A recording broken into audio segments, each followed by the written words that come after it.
भीलवाड़ा से भीरूलाल माली की रिपोर्ट। भीलवाड़ा 4 फरवरी। पंडित पुष्पराज आचार्य बालाजी ज्योतिष केंद्र जावरावाले ने बताया कि बसंत पंचमी का त्योहार हिंदू धर्म में महत्वपूर्ण माना गया है। इस दिन विद्या और ज्ञान की देवी मां सरस्वती का पूजन होता है।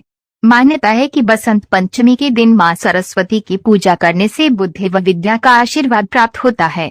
इस बार बसंत पंचमी 5 फरवरी 2022 दिन शनिवार को मनाई जाएगी। ब्रह्मा जी के अनुरोध पर देवी ने बजाई वीणा। बसंत पंचमी के पीछे भी हिंदुओं के हर व्रत और त्योहार की तरह एक पौराणिक कथा है।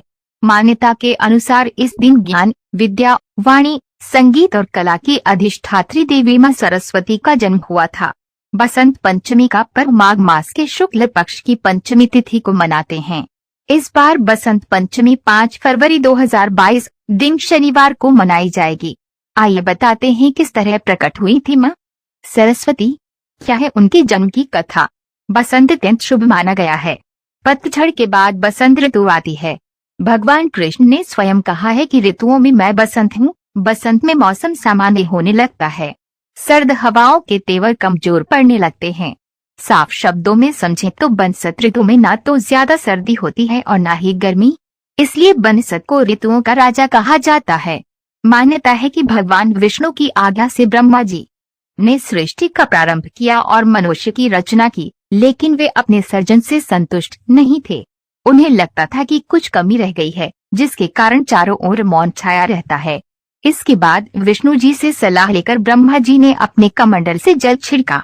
जैसे ही जल की छींटें पृथ्वी पर बिखरी तो उसमें कंपन होने लगा और एक अद्भुत शक्ति का प्राकट्य हुआ। यह प्राकट्य एक चतुर्भुजी सुंदर स्त्री का था, जिसके एक हाथ में वीणा तथा दूसरा हाथ वर मुद्रा में था। अन्य दोनों हाथों में पुस्तक एवं माला प्रदान की। ब्रह्मा जी ने देवी से वीणा बजाने का अनुरोध किया। जैसे ही देवी ने वीणा बजाना शुरू किया, पूरे संसार में एक मधुर ध्वनि फैल गई। संसार के जीव जंतुओं को वाणी प्राप्त हो गई। तब ब्रह्मा जी ने उन्हें वाणी की देवी सरस्वती कहा। माँ सरस्वती विद्या और बुद्धि प्रदान करती हैं। बसंत पंचमी के दिन वे प्रकट हुई थीं, इसलिए बसंत पंचमी के दिन इनका जन्मदिन मनाया जाता है। माँ सरस्वती की विधि विधान से पूजा की जाती है और विद्या और बुद्धि का वरदान मांगा जाता है।